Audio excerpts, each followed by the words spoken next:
right, so here he is, one of the better offensive takedown guys we have in the UFC, DC, and if anyone is well-equipped to speak to this, it is you.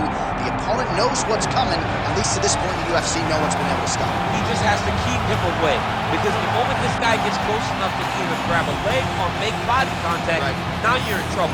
He has a knowledge and an understanding of position from a lifetime of just all grappling, judo, wrestling, sambo. He does it all, and he has just so many ways to get you to the floor.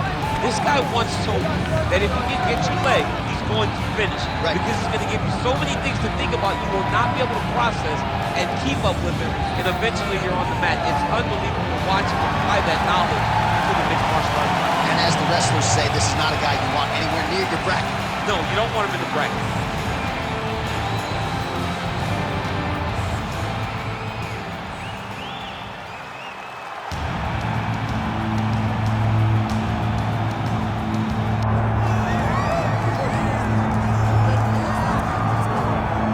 From the favelas of Brazil to global superstar status, enter the former UFC lightweight champion and the most decorated finisher in UFC history. One of your favorites, Charles Oliveira. John, you saw the smile just come across my face when you start to talk about it. This guy's fun.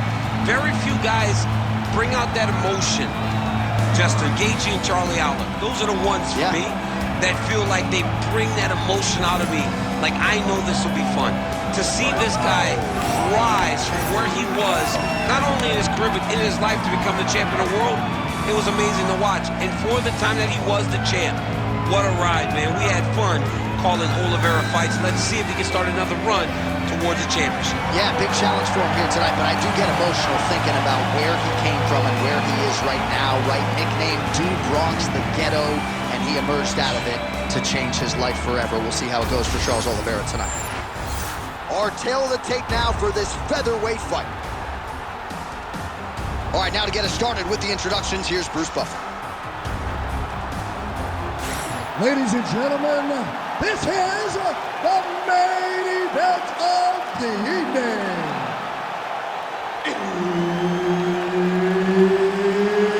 It's time! 5 rounds in the UFC featherweight division. Introducing first, fighting out of the blue corner, the Nightmare.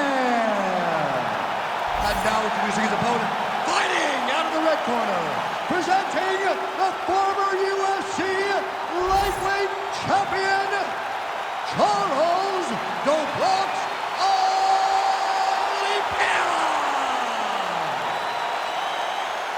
Herb Dean, our referee for this one. Ready.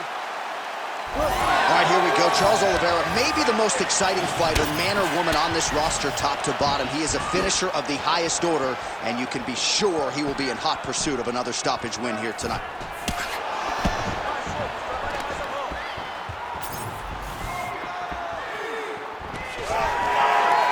He checked that last one. Stuffs the takedown there. How good is his takedown defense? Can't take many of those, you better check.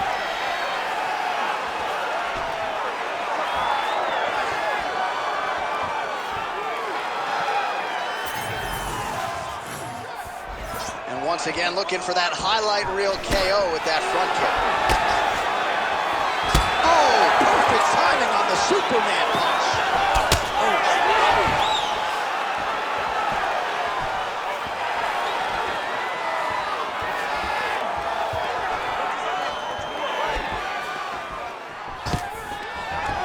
Takedown attempt here, and did that? Oliveira's got his arm under the chin, going for a guillotine now.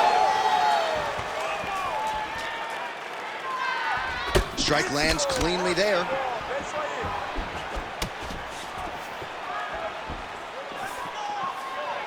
Good job by the defense to prevent that shot from getting through.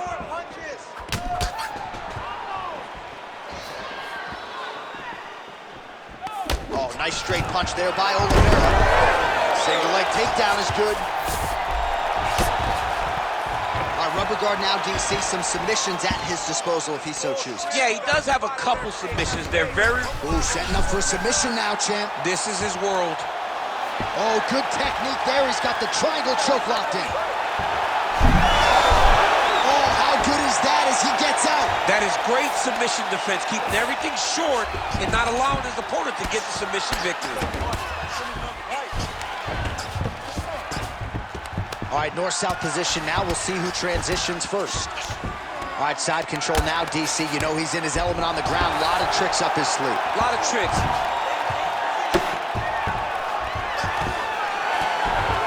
He's got to be careful here.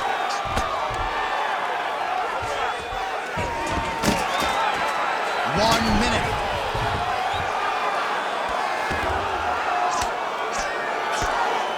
Nicely done there as he forces the miss from his opponent. All right, dominant position for him here, full mount. If you're the bottom fighter, better start moving those hips, DC.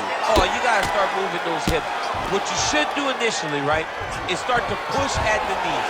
Push at the hips, create some distance, shrimp, and try to recollect half guard. Half guard sucks, but it's much better than being mounted fully by your opponent. 5 minutes in the books. All right, senta aí. Respira, respira. Toma água aí. Look, your kicks are working great. Hey, I need you to keep on that. But make sure you time it with it. All right, let's take a look back at some of the replays from that last round. Unbelievable to see these high-level competitors get in each other's face, tuck their chin, bite down on the mouth guard, and just let it all hang out over the course of 5 minutes.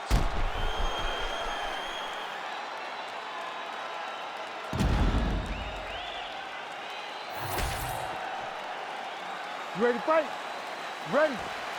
Second round here. Early right hand gets through for Dubois. All right, well, both fighters pretty comfortable on the ground, DC, but you got to be very careful hanging out here for too long if you're his opponent. All right, right into side control here, DC. Biggest difference between half guard and side control? Well, side control to me feels like a little bit less control because now my legs aren't really doing anything anymore. Guys trying to get to the darts here. Oh my goodness, that dart choke is very tight. Oh, somehow he gets out. Fantastic submission, D. Making all these shots count. Side control now, DC. A lot of options at his disposal from here. All right, he remains in pursuit of the submission, but the defense continues to hold up. I'm not sure. He's got to be careful here. He's got the sub locked in.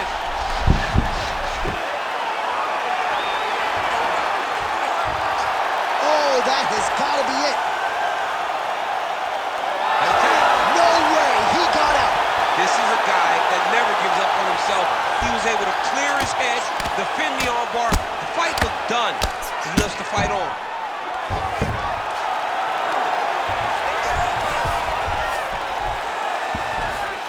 Ooh, right into side control, DC. This is where you want to be now because you get to make your opponent decide. They try to turn back into you, you can attack guillotine. If they turn away to try to get to your knees, you throw your hooks in and you got all your rear choke submission. Nice positional control here. Using a lot of good movement. All right, dominant position here. He's got the full mount. A lot of different ways he can go here. Maybe try to find an arm bar or just get the ground and pound. He can attack submission, but those submissions will present themselves once he is landing that boom. All right, setting up for a submission now. Oh, compromising spot here. Triangle choke is locked in.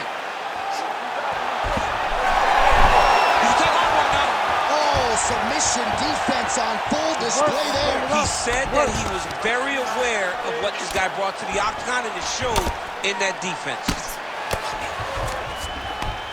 Good, solid strike on the ground. Oh, nice job to split his guard and get the ground strike home again. Nice defense. Ooh, heel hook attempt now, and it looks locked in. Oh, I don't know. That heel hook looks tight. He's going all in on this heel hook. He did a great job of getting here. Now he's got to secure his opponent if he wants to find a finish.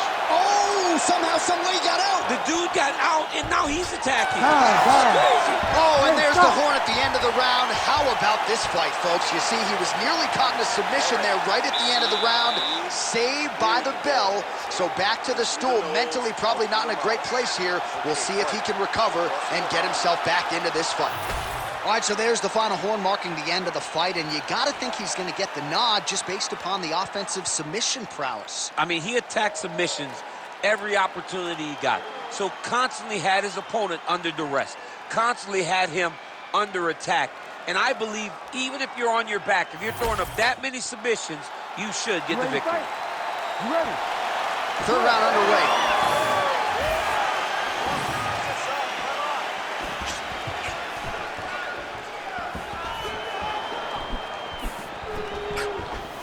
Well, hard to imagine we would get this late in the fight and have the BJJ practitioner not attempt a single takedown. What gives? I have no idea. He's not even tried to get this fight to the ground. I don't know what's happening.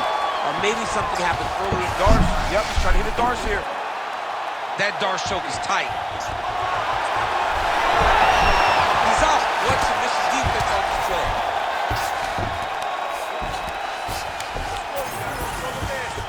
All right, working out of side control here. His opponent trying to control posture, but you got to be careful here. Setting up for an unlock now.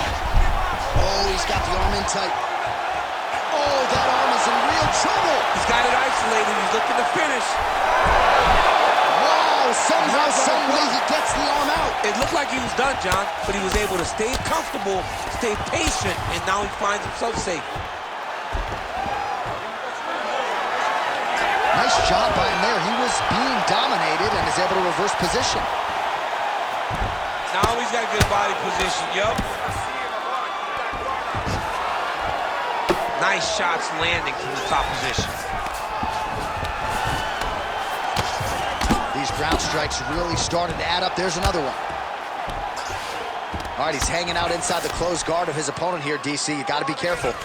Fighter trying to pass here. Ooh, but gets denied. Gets denied. Great job, great recognition of seeing what your opponent was trying to do.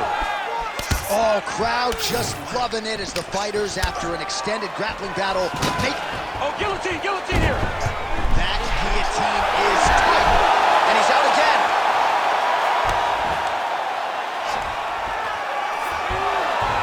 Lands a strike now from the bottom. Nice work there by Oliveira.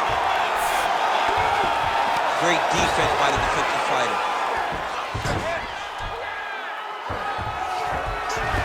All right, he's got the full mount now. Is this one of the most dominant positions in MMA? Is that fair to say? It's a very dominant position. It's one of the most ideal positions you can get to, especially if you are fighting someone that doesn't truly understand that they're not in as much danger as they are. Because it's dangerous, but there are a lot of outs. And if a person isn't very understanding of that, then you can really, really put some damage on him. He's putting him in exactly the positions he needs to be in right now. He's able to relax here. And he understands, being a veteran of so many fights, that as long as he's on top, he's winning. He feels like he's winning here. Well, he continues to manhandle him here on the ground.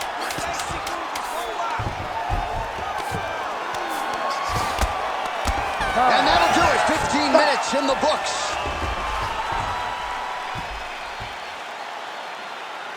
All right, take a seat. Relaxa. Respira. Look, you're being overly aggressive right now, okay? You're being way too hyper on this fight. I need you to calm down. All right, now we check out some of the action from that previous round, DC. How about the display of striking? Just high level. I mean, you would think that we're watching a K1 level kickboxing match opposed to being in the UFC.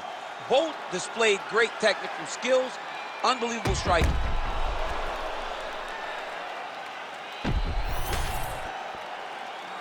Ready to fight?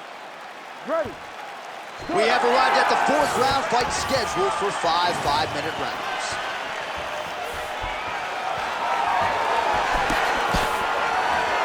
He's had a huge strike right there. I'm not sure how many more of these his opponent can take. Massive shot that he landed. Great job.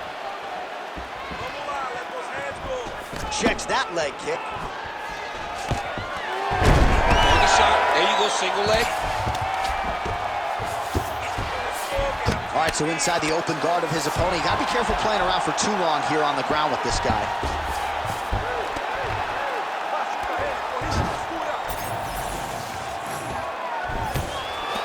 Great position for him here. He's got the full mount.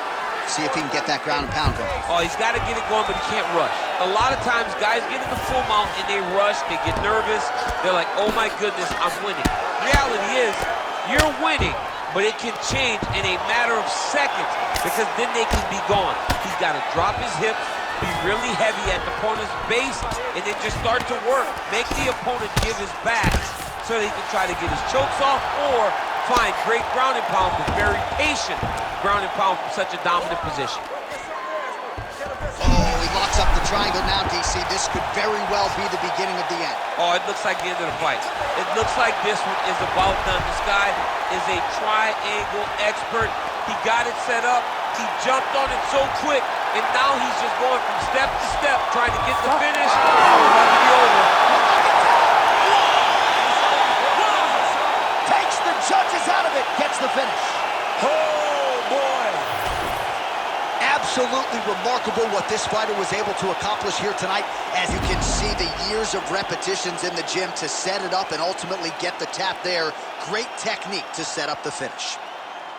All right, let's take a look back at the replay as he gets it done by submission tonight, champ. He was able to get the fight to the ground exactly where he wanted it. Eventually, his opponent gave him an opportunity to get a submission.